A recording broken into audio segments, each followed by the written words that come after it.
Di episode sebelumnya, Kenzo, anak baru di SMA Garuda Mandala, langsung menarik perhatian seluruh sekolah karena keberaniannya berbicara di depan Zaki, penguasa kelas 3 yang ditakuti semua orang. Hari ini, bisikan tentang Kenzo mulai menyebar ke setiap sudut sekolah. Ada yang penasaran, ada yang tidak suka, bahkan ada yang mengincar. Dan hari ini, langkah pertama Kenzo menuju konflik besar dimulai. Sebelum lanjut ke ceritanya, jangan lupa subscribe, like, dan aktifkan loncengnya supaya kamu nggak ketinggalan episode selanjutnya. Dukung terus channel ini agar cerita Kenzo bisa berlanjut sampai akhir. Oke, sekarang selamat mendengarkan episode 2.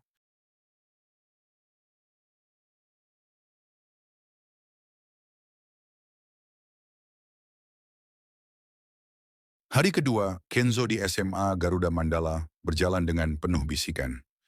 Nama Kenzo sudah menyebar sejak kemarin, dan sebagian besar siswa mulai mengawasinya dari kejauhan.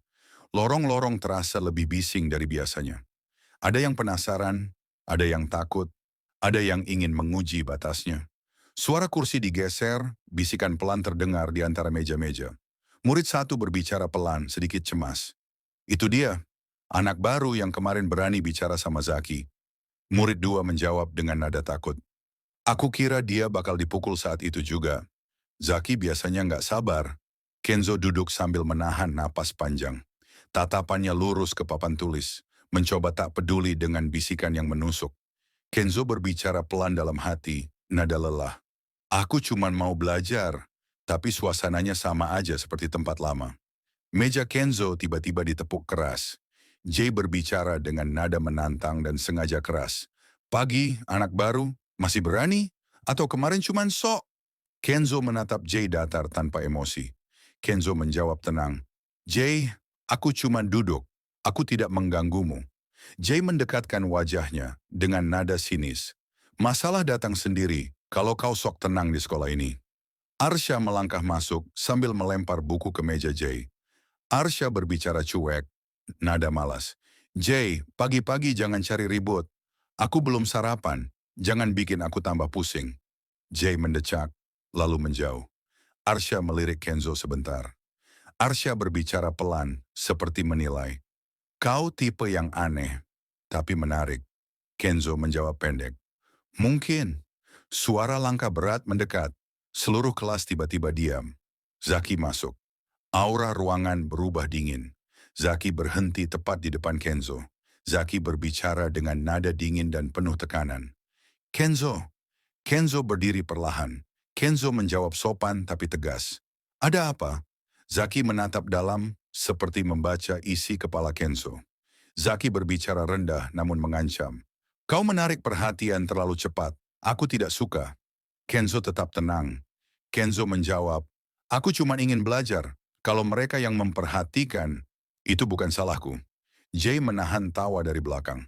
Arsha mengangkat alis menunggu kelanjutan. Zaki mendekat hingga jaraknya hanya satu langkah. Zaki berbicara dengan nada serius.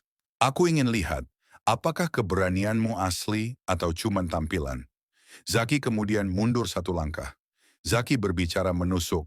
Setelah sekolah, datang ke lapangan belakang. Kalau kau berani, Jay tersenyum puas. Arsha menatap Kenzo dengan rasa penasaran yang makin besar. Arsha berbicara singkat. Kau bakal datang? Kenzo menjawab tegas. Kalau aku tidak datang, mereka makin menjadi. Arsha tersenyum tipis. Arsha berbicara, bagus, kukira kau cuma sok tenang. Lorong belakang sekolah terasa lebih gelap. Dua siswa berpakaian hitam mengawasi pergerakan Kenzo dari jauh. Anak serpen satu berbicara lirih. Pertemuan Zaki dan anak baru itu bisa jadi masalah. Anak serpen dua menjawab dengan nada curiga. Bos nyuruh kita awasi. Jangan sampai sekolah ini ribut sebelum pengiriman barang. Anak serpen satu berbicara. Kalau anak baru itu terlalu kuat, kita laporkan. Kita harus siap. Mereka menghilang tanpa suara. Sore hari, angin bertiup kencang. Puluhan siswa sudah berkerumun membentuk lingkaran. Jay berdiri dengan wajah penuh semangat. Arsha memeluk tangan, memperhatikan dengan tenang. Zaki berdiri di tengah lapangan, siap. Kenzo akhirnya muncul, berjalan perlahan. Bisikan langsung pecah. Murid 3 berbicara pelan. Dia beneran datang? Murid 4 menjawab gugup. Dia bakal dihajar habis-habisan? Zaki tersenyum tipis saat Kenzo mendekat. Zaki berbicara tenang namun menusuk. Kau datang? Bagus. Kenzo berhenti tepat di depannya. Kenzo menjawab, kau yang memanggil. Zaki menekuk lehernya sedikit, tanda siap bertarung. Zaki berbicara, aku ingin tahu keberanianmu asli atau cuma gaya. Kenzo mengangkat wajahnya, sedikit menantang. Kenzo menjawab, aku tidak suka diganggu, tapi kalau dipaksa bertarung, aku tidak lari. Jay berteriak, nada semangat, hajar dia Zaki. Arsha memperhatikan lebih serius. Arsha berbicara pelan. Kita lihat seberapa jauh dia bisa bertahan. Zaki maju satu langkah. Zaki berbicara tegas. Pertarungan ini bukan main-main. Kenzo menjawab tanpa ragu. Aku tahu. Keduanya berdiri berhadapan. Tegang. Hening. Hanya napas mereka berdua yang terdengar. Zaki mengangkat tangan. Kenzo menegang, siap menghindar. Tiba-tiba teriakan memecah suasana. Seorang guru berteriak marah. Kalian, bubarkan. Ini mau apa? Kerumunan panik dan langsung berlari. Pertarungan terhenti. Zaki menatap Kenzo, kecewa namun semakin tertarik. Zaki berbicara, kita lanjut lain waktu. Kenzo menjawab singkat, kapan saja. Jay mendekat sambil mendengus. Jay berbicara sinis, kau beruntung guru datang. Kenzo menjawab tenang, kita lihat nanti. Arsha berjalan melewati Kenzo dan melirik dengan senyum kecil. Arsha berbicara, kau semakin menarik Kenzo. Hari itu pertarungan gagal terjadi. Namun rasa penasaran semua orang justru semakin besar. Dari Zaki, dari Jay, dari Arsha, dan bahkan dari celah gelap 7 serpen yang kini mulai mengawasi setiap langkah Kenzo. Konflik yang lebih besar baru saja dimulai.